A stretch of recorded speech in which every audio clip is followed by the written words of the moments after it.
Tunggu warung di atas sampai mau beli. Tidur lagi orangnya. Woi, Bang. Buset dah lu Paki. Orang lagi enak tidur di bangunan. Dibangunin. Emang kuli di bangunan? Iye, mau beli apa lu? Bawa piring. Emang gua tukang ketoprak. Maaf nih ya sebelumnya ya. Ini saya kemarin sebenarnya bukannya mau beli. Saya mau minjem. Mau minjem apa, Paki? Nasi apa Bang? Barang sepiring. Hah? Ilokan bae selebgram kayak lu kagak punya nasi. Mau beli, ya honor saya belum turun. Entah sore paling, kalau honor saya udah turun saya balikin. Lagian mah ya waya gini belum masak gua. Kagak ada nasi.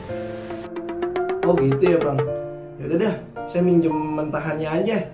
Ntar kali itu saya beli aja di warteg depan. Gak apa-apa. Oh, mentahnya. Ada itu mah. Biar kate sedikit gue pinjemin dah. Tunggu ya. Alhamdulillah. Makasih dah Bang David kalau yang masih peduli sama saya. Ntar ya Ki, gue siapin dulu ya. Nih. Buset dah. Gua kata mentahannya duit kali. Lah, mentahnya nasi pan beras, Paki.